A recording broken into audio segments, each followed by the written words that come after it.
참교회는 언제나 박해의 대상입니다. 그래왔습니다. 박해가 없는 자유로운 시기에는 참교회는 항상 궁핍과 가난, 그리고 외로움과 도외시를 당했습니다. 왜냐하면 사람들은 참교회를 싫어합니다. 그들도 보지도 않으세요. 그들은 돈을 좋아하고 세상의 풍습이 있고 세상의 즐거움이 있으며 세상이 추구하는 것을 부추기는 그 교회가 좋기 때문입니다. 그런데 진리를 따르라고 회개를 촉구하고 지옥을 강조하는 교회는 자유로운 시기에는 오히려 외롭고 궁핍되고 도외시되어 있습니다. 그리고 참교회가 강압적인 시기에 들어가면 핍박과 죽임의 대상이 됩니다. 그래서 참교회는 언제나 핍박입니다. 힘든 시간입니다. 그것이 진실한 교회사입니다. 저는 신학교에서 교회사를 오랫동안 강의를 했는데 지금 돌이켜보니까 가짜 교회사를 강의했던 것 같습니다. 가짜 교회사가 있고 진짜 교회사가 있습니다. 가짜 교회사는 교회의 부흥사입니다. 초대교회 때부터 교회가 어떻게 부흥되어서 지금까지 커져왔는가 그것을 가르치는 교회사를 다 가짜입니다. 진짜 교회사는 교회 박해사입니다. 교회가 어떻게 박해를 당해왔는가. 신학교에서 다루는 교회사는 가짜 교회사였습니다. 진짜 박해사는 아주 조그마한 페이지입니다. 거의 다루지를 않습니다. 교회사뿐만 아니라 성경에서도 참교회는 핍박을 면치 못할 것이다. 박해와 불가피한 관계에 있다라고 성경은 말씀합니다. 언제나 거짓 교회는 메이저리거고 참교회는 마이너리거입니다. 참 성도는 항상 어려움에 직면해 있고 가짜 교인들은 언제나 잘 삽니다. 교회도 그렇습니다. 참교회는 어떤 상황이든 간에 항상 거센 역풍을 맞아야 했습니다. 주님께서는 분명히 말씀하셨습니다.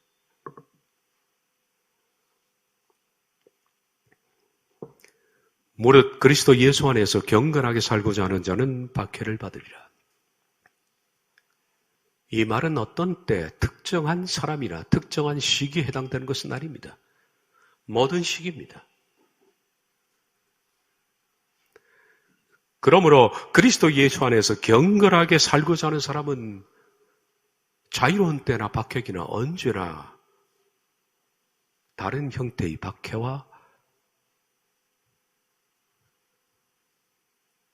도외시를 당할 수밖에 없다라는 겁니다. 진리를 안고 사는 사람들은 그래서 눈물을 안고 사는 겁니다. 요한복음 14장 88절입니다. 내가 너희를 고와 같이 버려두지 아니하고 너희에게로 오리라. 참교회는 이 세상을 뭐처럼 삽니까? 고아처럼 사는 겁니다. 고아는 항상 마음속에 그 가슴이 항상 텅 비어 있습니다.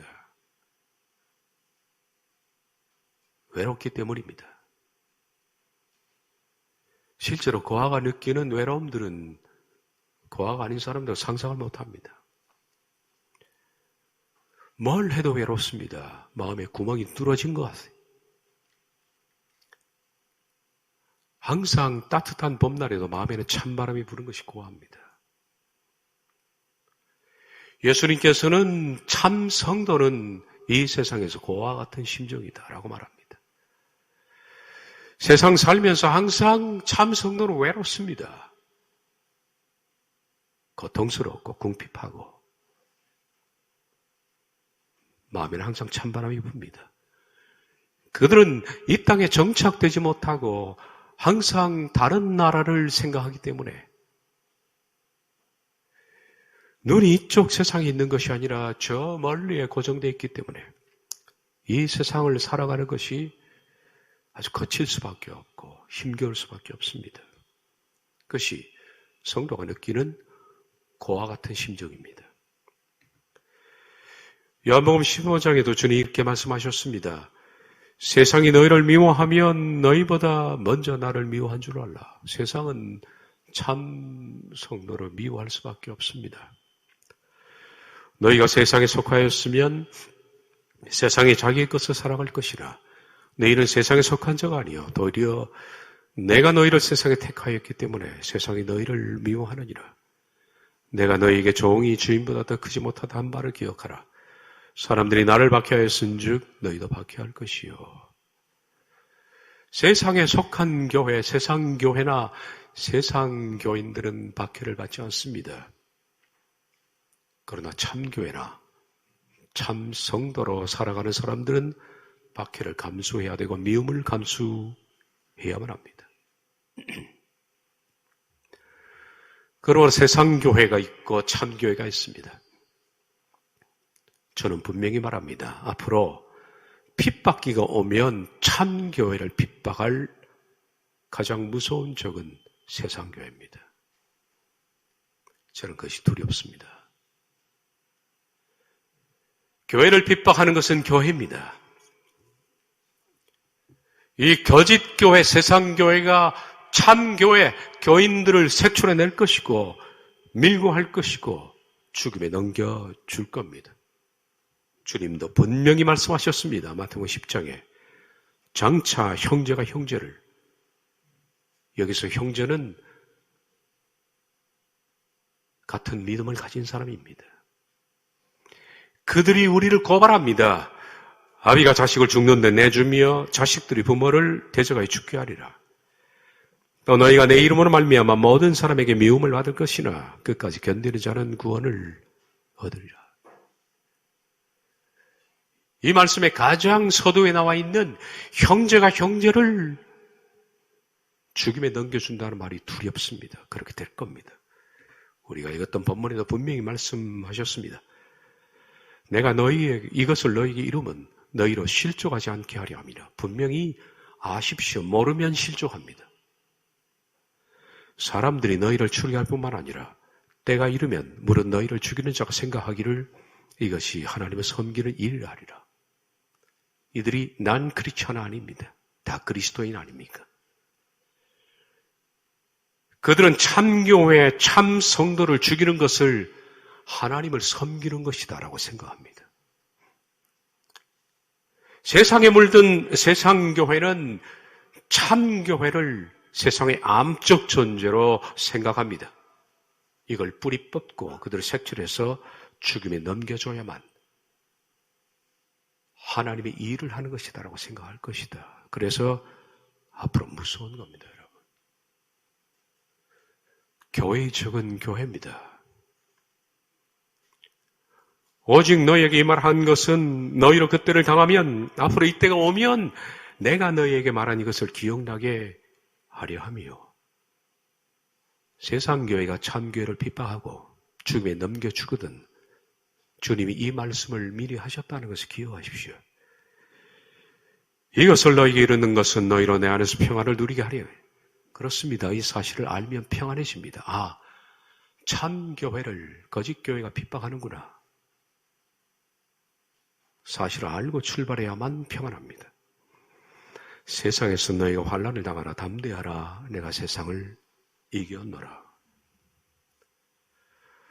저는 세상이 무서운 것이 아니라 교회가 더 무섭습니다. 더 무서워질 겁니다.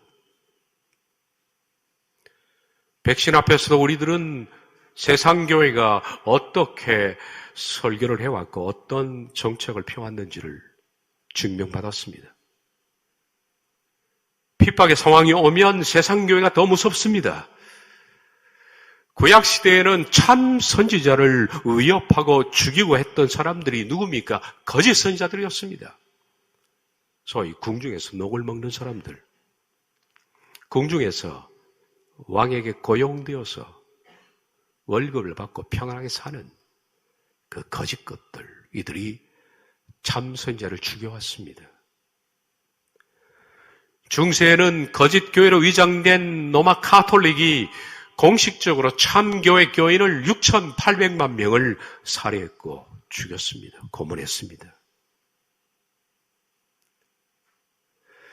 1559년 한참 박해가 진행됐던 이때 한 예를 들면 프랑스에서는 참교회 성도들이 대량 확살을 당합니다.